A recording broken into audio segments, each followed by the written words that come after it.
मनुष्य को समस्त दुखों से छूटकर नित्य आनंद को प्राप्त करने के लिए मनुष्य जीवन दिया और उस मनुष्य जीवन में व्यक्ति अपने समस्त क्लेशों को नष्ट कर देता है, छिन्न भिन्न कर देता है और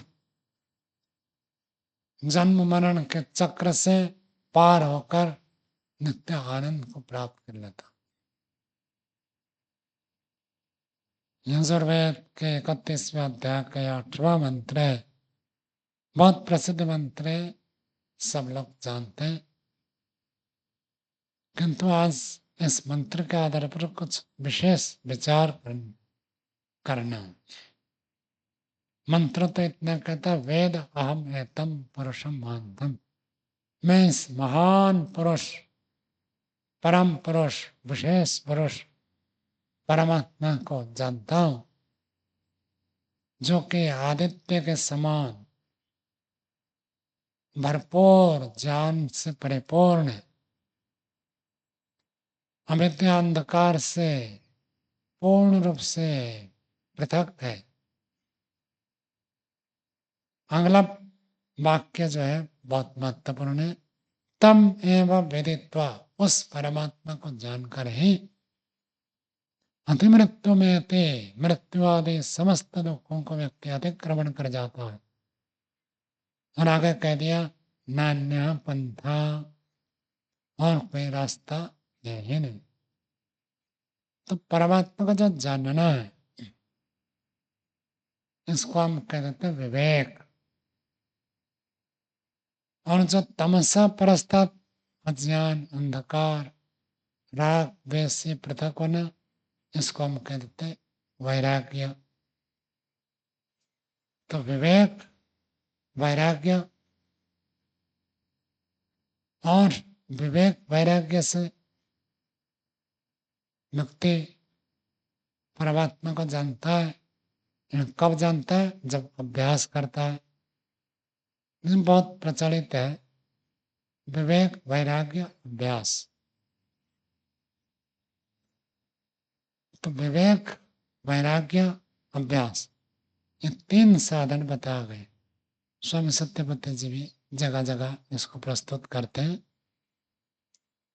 उनका जीवन में अपना अनुभव है। इस मंत्र को बहुत बार हम प्रस्तुत करते थे, बोलते थे, चेताते थे कि ऐसे करना है। तो सामान्य रूप से प्रश्न उठता है कि अभ्यास तो हम समझते हैं, किसी कार्य को पुनः पुनः अनुष्ठान करना, उसको अभ्यास कहते हैं। चाहे वह शास्त्र के पंक्तियों को स्मरण करने का भी अभ्यास हो सकता है, अथवा कोई गाड़ी चलाना चाहता है, गाड़ी चलाने का अभ्यास हो सकता है। शुरू शुरू में जब गाड़ी चलाता है कुशल नहीं होता है, और बार बार अभ्यास करता है तो कुशल हो जाता है। हर कार्य में अभ्यास के द्वारा व्यक्ति आगे बढ़ता है। अभ्यास की बड़ी महिमा बताई गई है।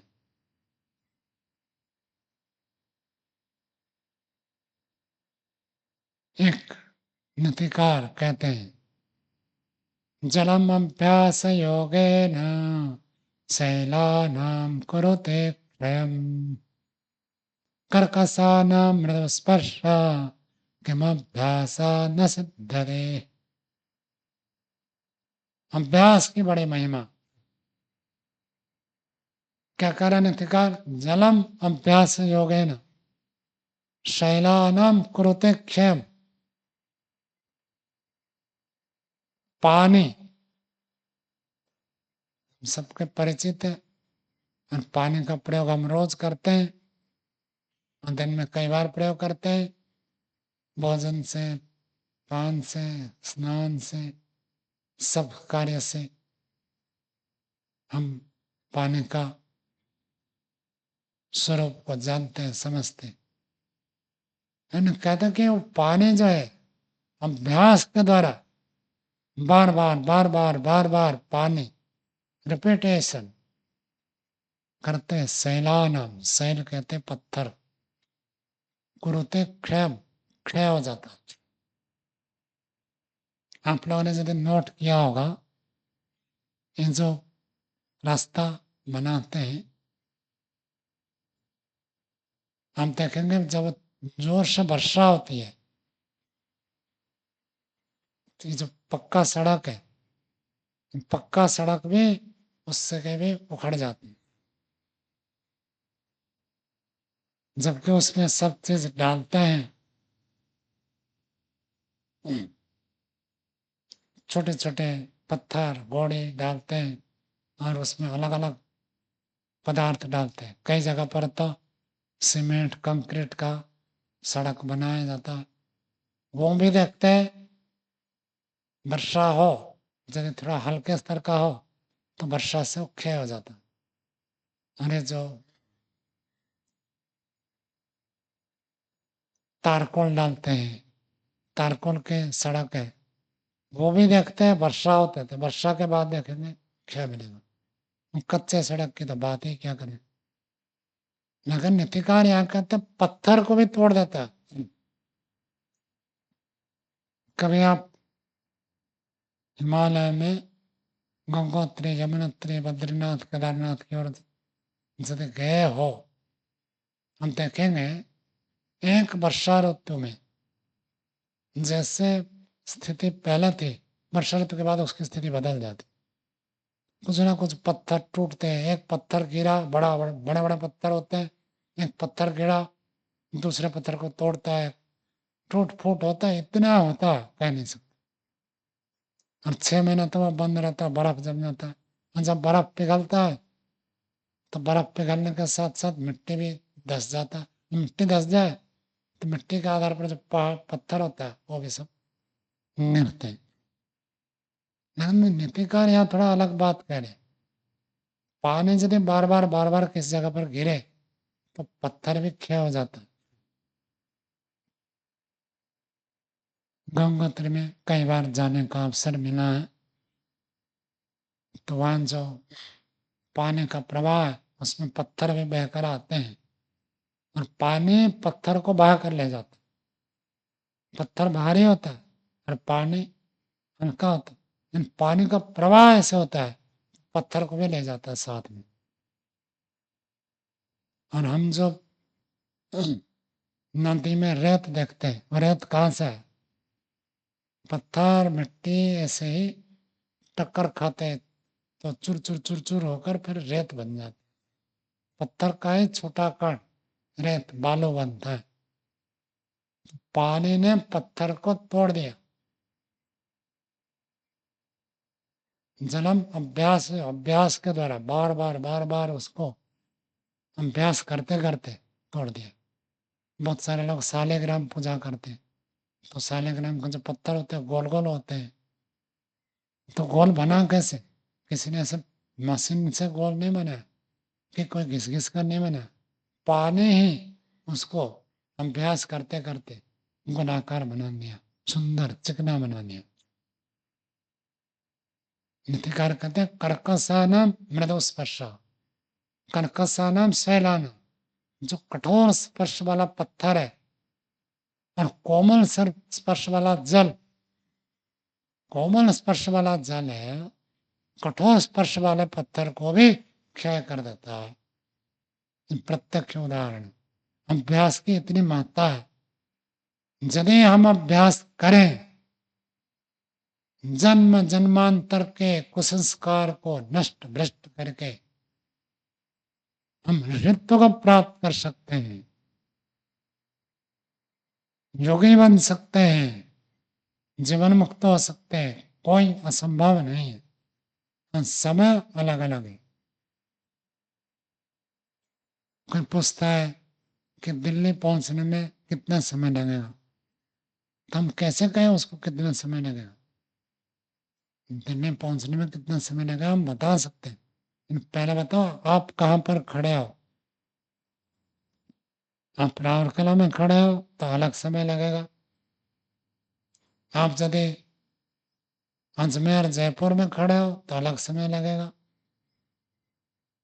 आप यदि नोएडा में हो तो दिल्ली पहुंचने में कितना समय लगेगा, वो अलग है। आप कोई चेन्नई में है, कन्याकुमारी में है, तो उसको अलग समय लगेगा। कितना समय लगेगा किसके आधार पर निर्भर करता है कि पहली बात है कि आप कितने दूर खड़े हो, पहली बात। दूसरी बात है आप कितनी गति से चल रहे हो। ये जो गति, आप फ्लाइट में जाओगे तो अलग समय लगेगा, ट्रेन में जाओगे अलग समय लगेगा। कई लोग बाइक में जाने का शौक रखते हैं, बाइक में भी चलते हैं, उनको अलग समय लगेगा। तो किस साधन से आप जा रहे हैं उसके आधार पर है, अर्थात आपके विवेक वैराग्य जिस तर्क है उसके आधार पर होगा। और दूसरी बात है कि आप कितना अभ्यास करते हैं। एक व्यक्ति बाइक में जाता है, एक व्यक्ति ट्रेन में जाता है। बाइक वाला देर में पहुंचेगा, ट्रेन वाला जल्दी पहुंचेगा। और बाइक यदि तेज चलाता है तो जल्दी पहुंच सकता है, लेकिन बाइक वाला तेज तो चलाता है लेकिन दिन में 1 घंटा ही चलता है। ट्रेन तो दिन में भी रात में भी। अब वो सब निर्भर करता है। तो अभ्यास कितना हम गति करते हैं, कितनी गति करते हैं, किलोमीटर पर आवर, 50 kmph, 60, 70।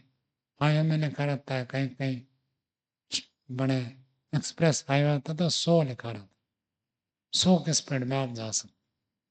तो अलग स्पीड के आधार पर, स्पीड हो गया हमारा अभ्यास। और दूसरा हमारे पास साधन क्या है, कितना विवेक है, कितना वैराग्य है, उसके आधार पर है। विवेक वैराग्य भी कारण है और अभ्यास भी कारण है। तो कभी कभी प्रश्न उठता है, जो अभ्यास करते हैं उसी से तो विवेक होता है। अभ्यास करते करते विवेक होता है, अभ्यास करते करते वैराग्य उत्पन्न होता है। तो मूलतः अभ्यास ही हो गया, विवेक वैराग्य क्या, विवेक वैराग्य का तो कोई महत्व नहीं है। नहीं, ऐसी बात नहीं है। विवेक वैराग्य पहले से भी हमको प्राप्त है, पूर्व जन्म के कार्य संस्कार के आधार पर इस जन्म में विवेक वैराग्य होता है। उसको अभ्यास करके हम और बढ़ा भी सकते हैं और उल्टा करके घटा भी सकते हैं। यानी अभ्यास से अतिरिक्त विवेक वैराग्य नहीं है, ऐसे नहीं है। जैसे इसको एक मोटे रूप में हम समझे तो एक व्यक्ति ध्यान में बैठता है, प्रत्येक दिन ध्यान में समय लगाता है। मन में विचार आया, फिर रोका, फिर विचार आया, फिर रोका, फिर विचार आया, फिर रोका। ये जो बार बार रोकने का अभ्यास करता है, बार बार रोकने का प्रयत्न करता है, कभी भूल गया तो अलग बात है, जैसे ही याद आया, अरे मैं तो ध्यान में बैठा था, विचार तो अन्य चल रहा है, तुरंत रोकता है। ये जो क्रिया है इसको हम कहेंगे अभ्यास। लेकिन किसके मन में हर मिनट कोई ना कोई विचार आता है, 1 मिनट भी रोक नहीं पाता, कोई 10 सेकंड में रोक नहीं पाता, 10 सेकंड में फिर उसको संकल्प करना पड़ता है, बदलना पड़ता है। और कोई व्यक्ति लंबे समय तक बैठता है, कभी 15 मिनट, आधे घंटे में एक बार बाह्य विचार आया तो रोक दिया, फिर विचार आया रोक दिया। ये जो स्थिति है, मान का विचार आना ना आना, यह हमारे वैराग्य के ऊपर निर्भर करता है। अभ्यास के द्वारा वैराग्य को बढ़ाना ये अलग बात है, लेकिन वैराग्य अंतर्निहित भी है। तो उनमें अलग अलग बोध करना चाहिए। अभ्यास से सीधा सीधा वैराग्य तो नहीं, अभ्यास से विवेक उत्पन्न होता है।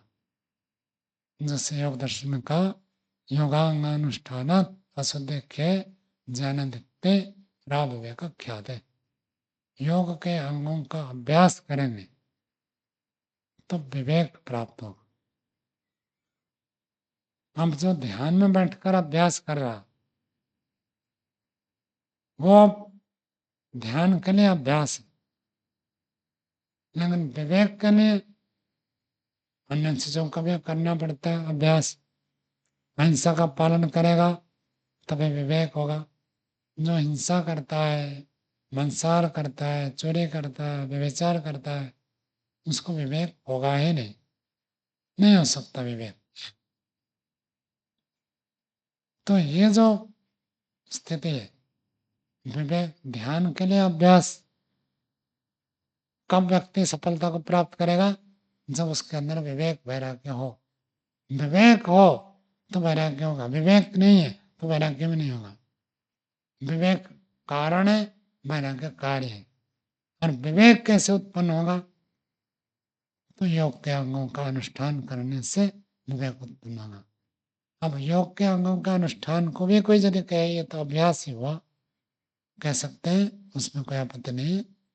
लेकिन हम जब समाधि अथवा ध्यान को लक्ष्य में धारण करते हैं, उसके लिए जो प्रयत्न है उसको अभ्यास कहेंगे। और अन्य जो लौकिक कार्यों को करते हुए उल्टे कार्य न करना, इसको विवेक कहते हैं।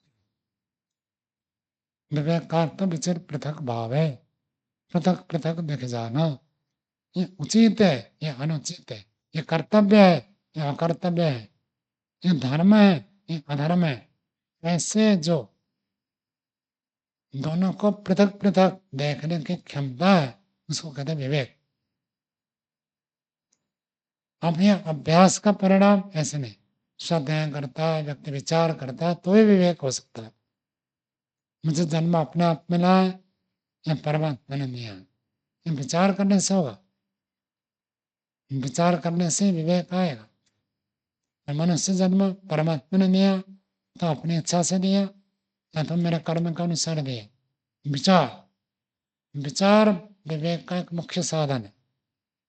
सत्संग विवेक का एक मुख्य साधन है। सत्संग करते हैं, ऋषि महर्षि जैसे कोई महापुरुष मिल जाए तो उनका संग करते ही व्यक्ति के अंदर विवेक पैदा होता है। सबके अंदर अच्छे संस्कार भी है, बुरे संस्कार भी है।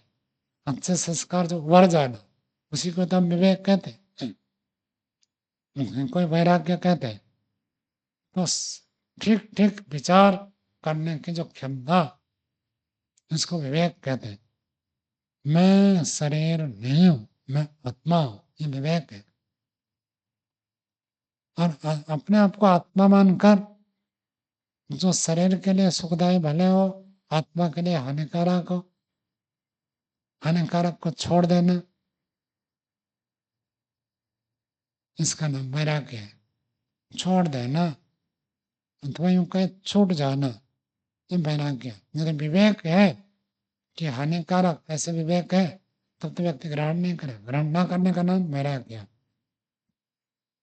योग दर्शन में इसी कोई वैराग्य बताया। वैराग्य का अर्थ होता है वशीकार संज्ञा।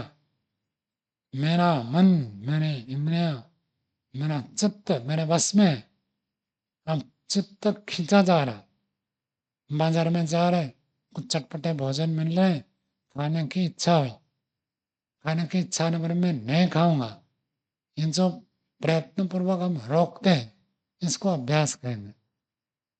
लेकिन वो चटपटे भोजन जो है, उसको देखते ही हमको दिख जाता है, अरे ये जो बनाने बना होता हाथ धोता ही नहीं, गंदे हाथ से बनाता है।